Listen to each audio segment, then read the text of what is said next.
बच्चों, आज की इस वर्चुअल क्लास में आपका स्वागत है। आज हम लोग पढ़ेंगे वर्तमान और हासमान फलन, increasing and decreasing function. Increasing and decreasing function में देखिए, जो मेन आपके पास जो दो सेक्शंस हैं। एक तो हम पढ़ेंगे with the help of derivative, अवकलज या अवकलन के प्रयोग से, और दूसरा है विदाउट डेरिवेटिव, अवकलन के बिना भी। तो देखिए, इसमें कैसे हम इसको स्टडी करेंगे, स्टार्ट करते हैं। जैसे पहला आता है जैसे ग्राफ की हेल्प से। अगर हम किसी फंक्शन का एक ग्राफ इस तरीके से बनाएं, ये तो ये ग्राफ ये शो करता है कि माइनस इनफाइनाइट से इनफाइनाइट के बीच में अगर हमको ये पता करना है कि ये इंक्रीजिंग है या डिक्रीजिंग है, तो हम देखेंगे कि माइनस इनफाइनाइट से 0 के बीच में ये ग्राफ धीरे धीरे कम हो रहा है, घट रहा है। इसका मतलब ये है डिक्रीजिंग फंक्शन, माइनस इन्फिनिटी से 0 के बीच में। लेकिन अगर हम 0 से इनफाइनाइट के बीच में देखेंगे तो ये क्या है, ये धीरे धीरे इंक्रीज कर रहा है, और ये ग्राफ कैसा है, इंक्रीजिंग फंक्शन है, वर्तमान फलन है। तो एक ही इंटरवल में दोनों चीजें नहीं, हम तब इसको हम स्पेसिफिकली नहीं कह सकते हैं कि ये इंक्रीजिंग है या डिक्रीजिंग है। इसके लिए अगर हम कहें कि ये ग्राफ ले रहे हैं और इस अंतराल में 0 से इनफाइनाइट के बीच में, तब ये देखिए ये ग्राफ के अकॉर्डिंग कैसा है, ये इंक्रीजिंग फंक्शन है। तो यहाँ पे ये कैसा आ गया, इंक्रीजिंग या वर्तमान फलन। अब इसी में अगर हम कहते हैं माइनस इनफाइनाइट से इनफाइनाइट के बीच में, तो ये ना तो इंक्रीजिंग है ना ही डिक्रीजिंग है, क्योंकि ये दोनों ही बातें को शो कर रहा है। एक और ग्राफ लेते हैं, ये एक सरल रेखा है जो x अक्ष के समांतर है। अब ये इस रेखा को देख करके हम क्या कह सकते हैं, यह ना तो बढ़ रही है ना ये घट रही है, ना तो इंक्रीज कर रही है, कांस्टेंट है, इसलिए अभी इसके बारे में मुझे कहना संभव नहीं है। एक और ग्राफ लेते हैं, ये देखिए इस ग्राफ के अकॉर्डिंग जो ग्राफ का नेचर है वो धीरे धीरे क्या हो रहा है, घट रहा है। तो जब ये घट रहा है तो ये डिक्रीज हो रही है इसकी वैल्यू। तो इस तरीके से हम with the help of graph भी इसको हम पढ़ सकते हैं आलेख की मदद से। और देखिए इसी में अगर हम एक फलन का ग्राफ इस तरीके से देखते हैं, यहाँ पे कोई बिंदु अगर हम ले लें, ये फलन मान लीजिए है y = fx। इस पॉइंट x1 पे इस y = fx की जो वैल्यू होगी वो होगी fx1, और इस पॉइंट पे अगर ये पॉइंट x2 है तो यहाँ पे जो वैल्यू होगी वो fx2 होगी। अगर हम y की वैल्यू ना लेकर के इसे वो एक कोऑर्डिनेट प्लेन में इस बिंदु को शो करना चाहेंगे, तो इस पॉइंट को शो करेंगे तो हम क्या कहेंगे, x2, fx2। तो अगर हम देखें यहाँ पे x अक्ष के अकॉर्डिंग, x अक्ष के अकॉर्डिंग जो x की वैल्यू है वो धीरे धीरे बढ़ रही है। अब y की वैल्यू देखिए क्या हो रहा है, fx की वैल्यू, अगर ये ग्राफ fx है तो देखिए x1 जो है वो x2 से छोटा है, और fx1 यहाँ पे और fx2 यहाँ पे, यानी y की वैल्यू ये यहाँ पे कम है और यहाँ पे ज्यादा है। ग्राफ के अकॉर्डिंग अगर आप ग्राफ से देख रहे हैं तो it implies that fx1 is less than fx2। और जब इस तरीके की कंडीशन होगी तो ये इसको आप देखिए ग्राफ कैसा है, इंक्रीजिंग है, यानी यहाँ पे क्या निकल के आया, fx is an increasing function, increasing function. ये कैसा फलन है, ये वर्तमान फलन है। यहाँ पे देखिए फिर से मैं रिपीट कर दूं कि अगर हम ग्राफ के अकॉर्डिंग देखेंगे तो ग्राफ धीरे धीरे बढ़ रहा है, ये इंक्रीजिंग फंक्शन है।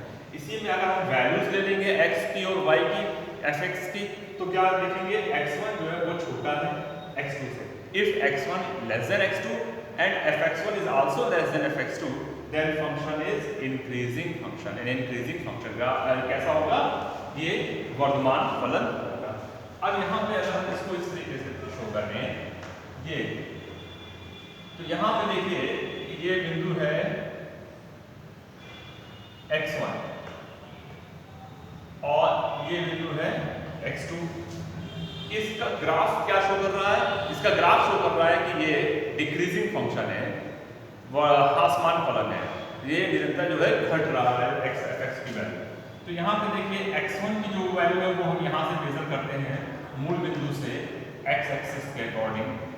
तो x1 जो है वो छोटा है x2 से, लेकिन fx1 क्या है, fx1 यहाँ पे आएगा, fx1 यानी y, और fx2 यहाँ पे आएगा, fx1 बड़ा है, क्योंकि ये देखिए हम जब y की वैल्यू लेंगे तो ओरिजिन से हम यहाँ मेजर करेंगे तो जो वैल्यू ये होगी वो इस वैल्यू से अधिक होगी, fx1 is greater then fx2। तो इस कंडीशन में क्या होगा, इस कंडीशन में ये डिक्रीजिंग फंक्शन होगा, यानी अगर x1 की वैल्यू x2 से कम है और fx1 की वैल्यू fx2 से ज़्यादा है, उल्टा ऑर्डर हो जाएगा। तो ये ग्राफ कैसा है, ग्राफ के अकॉर्डिंग, और ये फंक्शन कैसा होगा, डिक्रीजिंग फंक्शन होगा। इसी में हम वैल्यूज रख करके भी देख सकते हैं। देखिए जैसे अगर हम कोई एक फंक्शन ले रहे हैं fx = 2x + 3, इसको हम लोग दोनों तरीके से देखेंगे, ग्राफ से भी और इस मेथड से जिसको हमने यहाँ पे x की डिफरेंट वैल्यूज के लिए लेकर के देखा। तो अगर fx = 2x + 3 का ग्राफ बनाए तो ये y = mx + c वाला लाइन का ग्राफ है, और इसका ग्राफ बनेगा इस तरीके से, ये एक सरल रेखा है, इस तरीके से ग्राफ बनेगा। तो ये देखिए ग्राफ कैसा है, ये इंक्रीजिंग फंक्शन है, ये निरंतर बढ़ रहा है, इंक्रीजिंग फंक्शन। तो ग्राफ के अकॉर्डिंग ये क्या होगा, इंक्रीजिंग फंक्शन। अब इस मेथड से देखिए x के डिफरेंट वैल्यूज को लेकर के, x की वैल्यू अगर हम यहाँ पे लेते हैं, मान लीजिए x1 की वैल्यू हमने ले लिया 3, तो fx की वैल्यू कितनी आएगी, f3 की वैल्यू होगी 9, ठीक, x की वैल्यू ले लिया 3। अब x2 की वैल्यू देखिए, x2 की वैल्यू अगर हमने ले लिया 4 या 5, कुछ और आगे आप बढ़ना चाहें तो और ज़्यादा बड़ी वैल्यू भी ले सकते हैं, डिफरेंट वैल्यूज लेकर के आप इसको देख सकते हैं। x2 की वैल्यू लिया हमने 5, इसमें 5 अगर हम रखेंगे, f5 कितना मिलेगा, 13।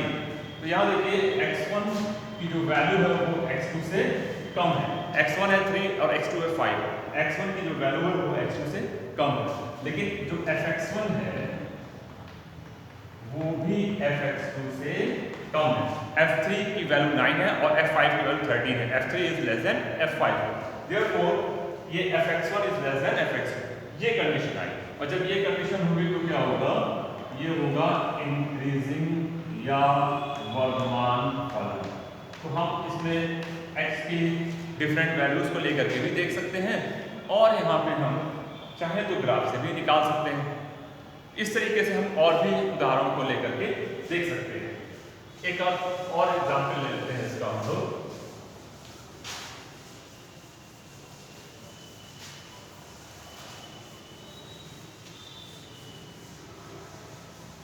देखिए एक एग्जाम्पल और लेते हैं इसका हम लोग, fx = x - 1 2 + 4।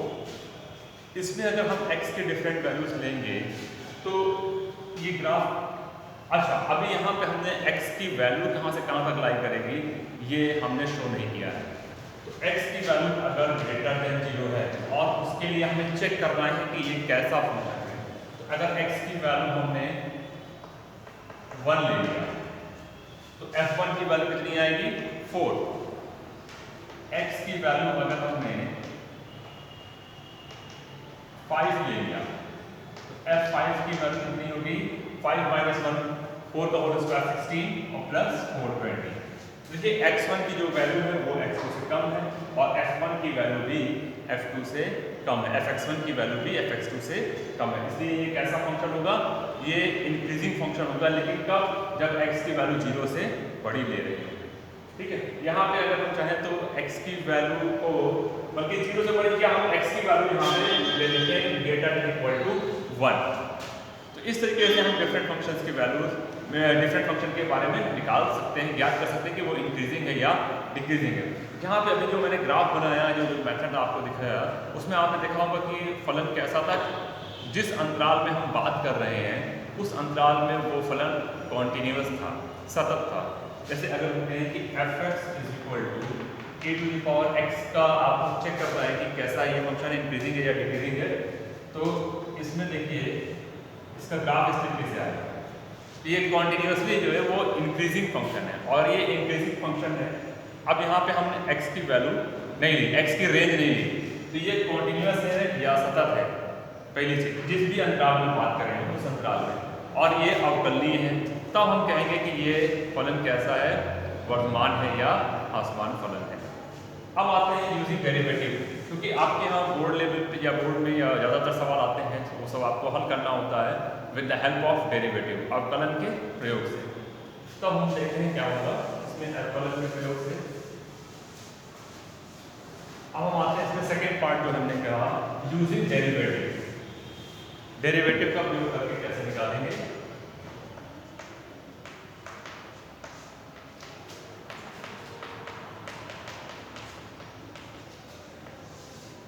देखिए अभी हमने आपको बताया कि ये जो ग्राफ है, अकॉर्डिंग टू दिस ग्राफ ये कैसा फलन है, ये इंक्रीजिंग है, वर्धमान है। इसी चीज को अगर हम किसी पॉइंट पे चेक करें, ये पॉइंट अगर मान लीजिए ले लेते हैं, इस पॉइंट पे अगर हम टेंजेंट ड्रॉ करें, स्पर्श रेखा अगर हम लोग ड्रॉ करें, तो वो स्पर्श रेखा positive direction of x axis जो एंगल बनाएगी वो क्या होगा, यहाँ पे positive direction of x axis जो एंगल बनेगा वो 90 डिग्री से कम होगा। अगर थीटा की वैल्यू 90 डिग्री से कम है तो tan थीटा की वैल्यू भी क्या होगी, पॉजिटिव होगी, क्योंकि फर्स्ट क्वाड्रेंट में tan पॉजिटिव है। तो इस पॉइंट पे अगर आप इस वक्र पे एक स्पर्शी खींचे तो उस स्पर्शी की वैल्यू देखिए tan थीटा ग्रेटर देन 0 है।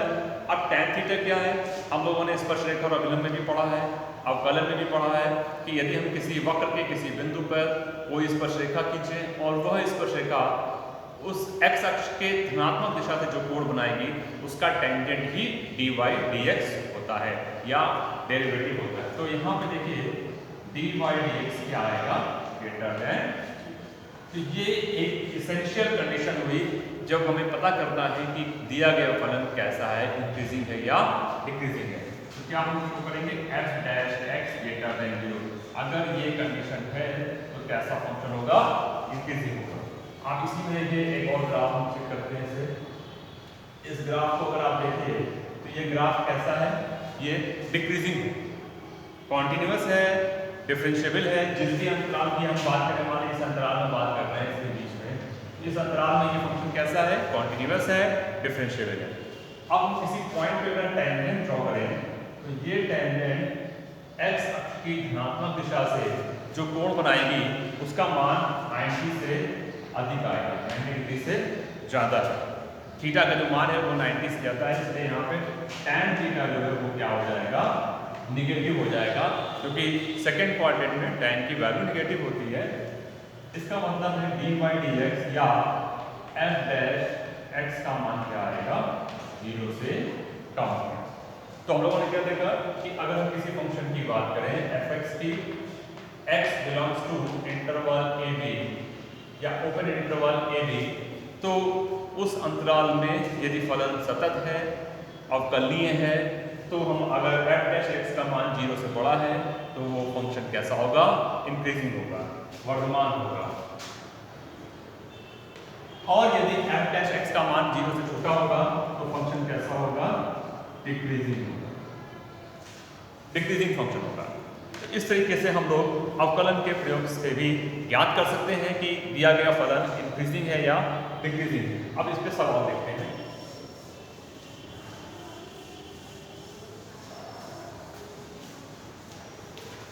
जैसे अभी हम लोगों ने एक सवाल देखा कि fx इज इक्वल टू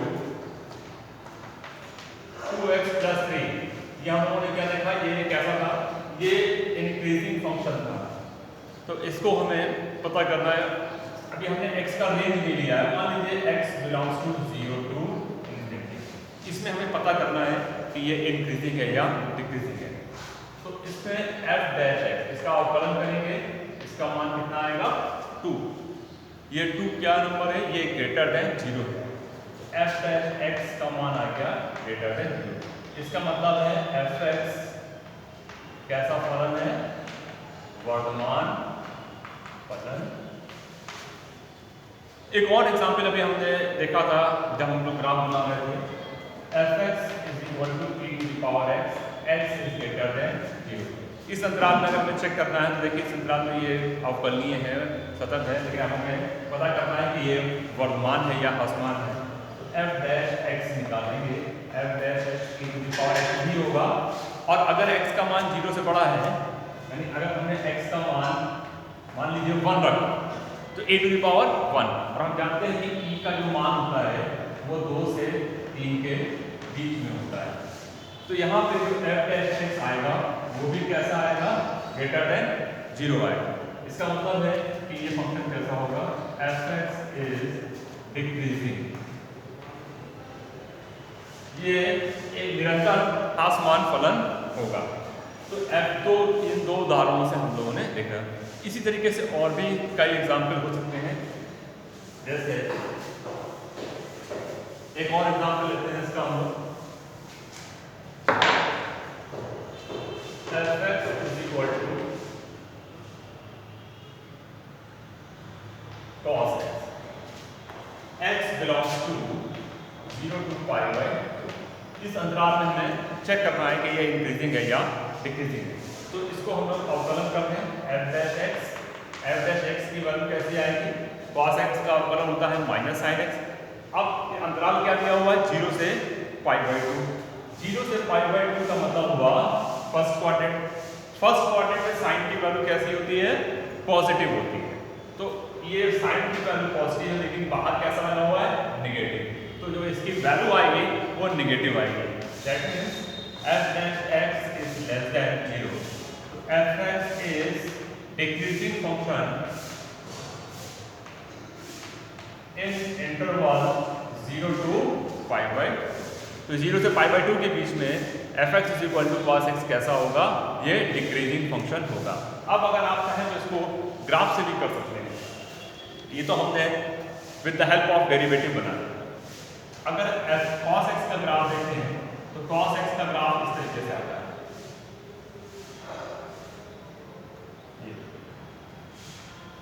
ये पॉइंट है पाई बाई 2, ये पॉइंट है पाई, 3 पाई बाई 2 एंड 2 पाई।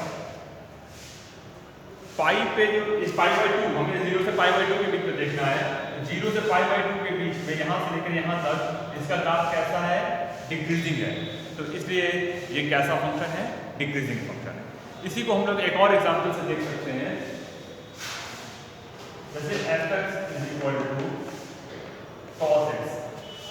अगर हम यहाँ पे x की वैल्यू ले लें, x1 is equal to pi by 6, pi by 6 यानी 30 डिग्री। f(x1) की वैल्यू क्या आएगी, cos पाई बाई 6, और इसकी वैल्यू कितनी है, अंडर 3 बाई 2। cos 30 डिग्री की वैल्यू है अंडर 3 बाई 2। x2 की वैल्यू ले लें पाई बाई 3 यानी 60 डिग्री। f(x2) की जो वैल्यू होगी वो cos पाई बाई 3, और cos पाई बाई 3 यानी 60 डिग्री की वैल्यू है 1 बाई 2। तो आप देख रहे हैं कि under 3 by 2 is greater then 1 by 2, यानी f(x1) is greater then f(x2), और x1 क्या है, x1 लेस देन x2। तो यहाँ पे देखिए x1 का जो मान 30 डिग्री है और x2 का मान 60 डिग्री है। x1 लेस देन x2 है, but f(x1) is greater then f(x2). इसका मतलब क्या हुआ कि फलन जो है वो डिक्रीजिंग है इंटरवल 0 से पाई बाई 2। अगर हम बात करें 0 से 2 पाई के बीच, 0 से 2 पाई के बीच में अगर हम बात करें इसकी, तो ये ना तो इंक्रीजिंग है और ना ही डिक्रीजिंग है, क्योंकि ये एक बार डिक्रीज कर रहा है, फिर इंक्रीज कर रहा है और इंक्रीज कर रहा है। तो अगर हम इसको 0 से 2 पाई के बीच में देखेंगे तो हम ये कह सकते हैं कि ना तो इंक्रीजिंग है ना ही decreasing, neither increasing nor decreasing. अगर हम इसको छोटे छोटे सेगमेंट में बांट के देखेंगे तो हम इसको बता सकेंगे कि ये इंक्रीजिंग है या डिक्रीजिंग है।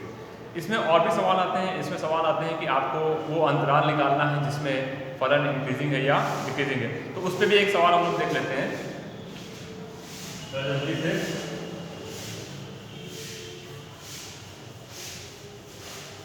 जैसे आपको इसमें इंटरवल फाइंड आउट करने के लिए भी आ सकता है। एक एग्जांपल ले लेते हैं इसमें, f(x) is equal to x³ minus 12x² plus 36x plus 17। ये एक एग्जाम्पल ले लिया हमने। अब इसको आपको वो अंतराल निकालना है जिसमें ये फलन वर्धमान है या ह्रासमान है, इंक्रीजिंग है या डिक्रीजिंग है। तो अगर हम इसको डिफरेंशिएट करेंगे तो 3x² माइनस 24x प्लस 36, ये इसका डिफरेंशिएशन आ गया। अब हमें चेक करना है कि ये इंक्रीजिंग है या डिक्रीजिंग। तो फॉर इंक्रीजिंग वर्धमान चेक करने के लिए हमें क्या करना होगा, f डैश x, बल्कि इसमें से आप 3 को कॉमन ले लीजिए, x² माइनस 8x प्लस 12 ये बनेगा। तो f डैश x का मान क्या होगा, ग्रेटर देन 0। तो 3x² minus 8x plus 12 is greater than 0।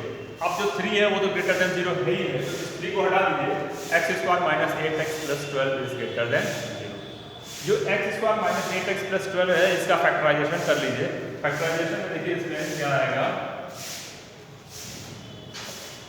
x² minus 8x plus 12, तो x² minus 6x minus 2x plus 12, x को कॉमन लेंगे तो x minus 6 minus 2 x minus 6, तो x माइनस 6 और x माइनस 2 ये आ रहा है इसका फैक्टराइजेशन। तो यहाँ पे देखिए x minus 6 x minus 2 is greater than 0, ये आया है जब ये अब ग्रेटर देन 0 है। देखिए यहाँ पे मेथड ऑफ इंटरवल लगाइए, इसका जो क्रिटिकल पॉइंट है, क्रांतिक बिंदु है, वो है